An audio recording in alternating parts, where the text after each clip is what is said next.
Hello, today is Wednesday, February 20th, 2019. I'm Joe Schmidt with TC2, and this is Staying Connected. On today's podcast, I'm again joined by my LB3 senior partner colleagues, Laura McDonald and Kevin DiLallo, so that we can continue our discussion about the things to watch for in 2019 that will impact your technology and purchasing roadmap. If you missed our last podcast, we told you that the three of us recently wrote a paper that looks at the 10 things enterprises need to watch for in 2019. And we're discussing the various stories covered in that paper here on Staying Connected. On today's podcast, we'll discuss three more of the pieces. The first looks at the FCC's proposed new E911 rules. The second takes a look at an opportunity available if you're buying broadband services. And the third digs into the fight over net neutrality. Okay, Laura and Kevin, who wants to start us off? What's the FCC up to with the proposed new E911 rules? Thanks again for having us, and I'm happy to kick off with regards to the E911 rules. Many states and foreign countries have enacted legislation and regulations imposing requirements for emergency calls. And the Federal Communications Commission, the FCC, and Congress have tried and are trying to address this issue as well. But the question is, are they creating confidence or more confusion? So right now, what we have is Congress enacted Ray-Bonds Act, essentially telling the FCC adopt rules requiring the transmission of accurate location with emergency calls, regardless of what technology is being used. Congress also passed Kerry's Law, which, among other things, attempts to standardize dialing for emergency services regardless of the location. The FCC is right now in the midst of a rulemaking proceeding to adopt regulations implementing these laws. An outcome will have significant impact on most businesses, not to mention equipment manufacturers and probably the telecom carriers.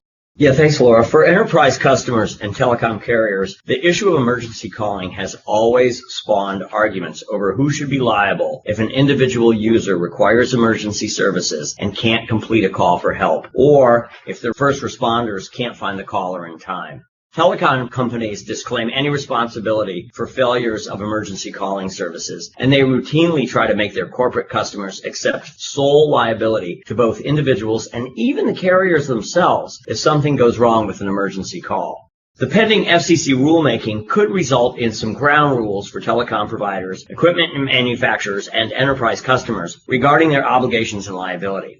FCC commissioners have repeatedly stated that enhancing public safety is a top priority, so we expect this otherwise deregulatory FCC to adopt rules that will definitely impact the business community. Several pro-business advocacy groups, most notably the Ad Hoc Telecommunications Users Committee, have filed comments urging the Commission to adopt common-sense, balanced rules that would protect the public without imposing unnecessary costs on businesses. For example, any rules that would require new or upgraded equipment, services, or software would need to be carefully tailored to serve the public interest without going overboard. So, okay, Laura, what do you think the outcome will be at the FCC? Let me check my crystal ball here. Actually, it's difficult to predict how the FCC's rulemaking will come out, but we do expect new rules later this year. And without question, the new regulations will affect every enterprise with multi-line telephone systems or VoIP systems. So that pretty much means every enterprise. So what can we do about it? In 2019, enterprises need to watch this rulemaking. They need to watch their contracts. They need to become familiar with issues and possibly make their views known to the FCC, because other than the ad hoc group, lots of times the FCC doesn't hear from businesses or doesn't understand how their rulemakings will impact them on a practical level. You also need, as an enterprise, to have a team ready to implement whatever comes out of the proceeding. And that team should work carefully with in-house counsel, with HR, with the procurement team to structure their network, their deals, and their policies. Okay, next on our list today is looking at getting more bandwidth for your buck when you're buying broadband services. Now, I covered this topic with my TC2 colleagues Keith Cook and Mark Sheard a couple of months ago, but it's worth covering again because it can have a major impact on your broadband purchasing decisions.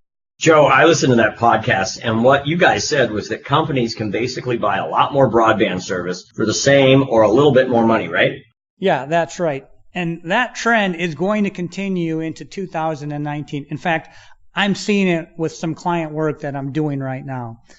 Enterprises, they're buying more internet transport because they can use different network edge technology. You don't need that expensive router any longer.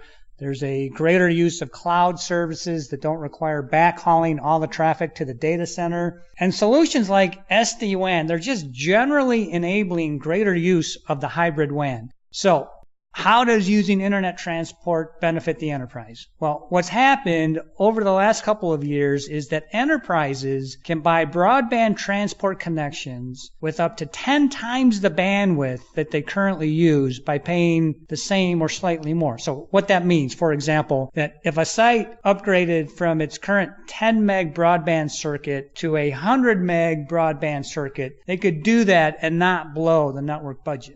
Joe, like you, we get involved with a lot of global deals at LB3, and the ability to procure more bandwidth for the buck is not only a global trend, it's a business necessity.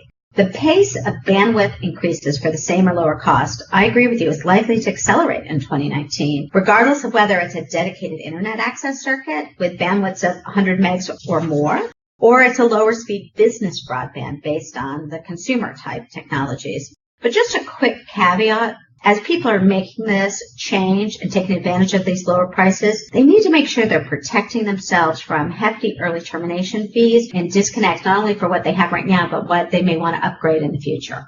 A takeaway here is that enterprises will find that buying internet transport services will be somewhat easier in 2019. We're finding that there are a number of transport aggregator options that are now available. And honestly, many of the traditional telecom service providers are also starting to realize that this is a new normal for network services, and they are doing what they can to try to compete. Now, to benefit from this new network dynamic, what enterprises are going to need to do is develop a view of what their future state network is going to look like. And then they need to use it as the target for establishing the right bandwidth mix and then the suppliers that can provide the service. All right, the last story that we want to cover today is titled Net Neutrality Will Continue to Be a Battlefield. Now, I find net neutrality is such a hot button for so many people, but so few really understand what the issue is and who's fighting for what. Joe, that's absolutely true. And it's absolutely true that the net neutrality wars will continue. For anyone out there that took a year off from the news, and hey, we wouldn't blame you for doing that, here's a quick update on net neutrality so folks can understand it. First, what is net neutrality? In short, net neutrality is the principle that all traffic on the internet should be treated equally and that ISPs, internet service providers, can't favor their own content over other people's content. So in 2015, the Federal Communications Commission adopted net neutrality rules to support these basic principles. In 2018, the FCC, which is led by a new chairman, different from the chairman in 2015, basically repealed the bulk of those rules and reclassified broadband so that it was subject to fewer regulations. Earlier this month, the D.C. Circuit heard an appeal, which included more than 4 hours of argument, and asked the FCC some pretty tough questions about whether the FCC's 2018 decision was justified. They also quizzed the appellants, those that were challenging the rules, which included 22 states and a number of consumer entities and corporate entities, on the rationale for reinstating net neutrality rules. And given the usual timeline, I would bet that the D.C. Circuit has a decision out on this summer. Laura, this isn't just a consumer issue. Net neutrality is at least as important for enterprise customers because without net neutrality rules, ISPs can demand that a company pay extra for the bandwidth it needs to host a decent website that its customers can access and navigate without delays and without additional costs. That would be double dipping by the ISP because it's already receiving subscription fees from consumers. But in this case, both sides would be paying for the right to communicate over the internet. We all know, and studies confirm, that traffic delays hurt sales in online markets. An Amazon study found that every 100 milliseconds of latency costs it 1% in sales. And would the ISPs do it? You bet they would. Some ISPs have already expressed an interest in charging so-called gatekeeper fees, and historically, charging non-subscribers for access to subscribers has been the business model for both the telco and cable worlds. This explains why companies like Facebook, Netflix, and Amazon, as well as many small businesses, generally supported the original net neutrality rules. As Kevin points out, the net neutrality rules put a check on the ISP's monopoly power, their control over their end user. How this will ultimately work out, that's unknown. My crystal ball is failing me yet again. What is known is that regardless of who wins the D.C. Circuit appeal, there's a lot of money at stake, and there will be an appeal to the Supreme Court and subsequent legal battles. And until settled, the market will remain subject to the tremors and uncertainties, and those can only be solved if the Supreme Court makes an ultimate decision, Congress passes legislation that the president will sign, and the only thing that enterprises can do in the meantime is trying to protect themselves through contractual processes or becoming involved in the legislative process. So we're advising our listeners to keep an ear to the ground while net neutrality works its way through the court system.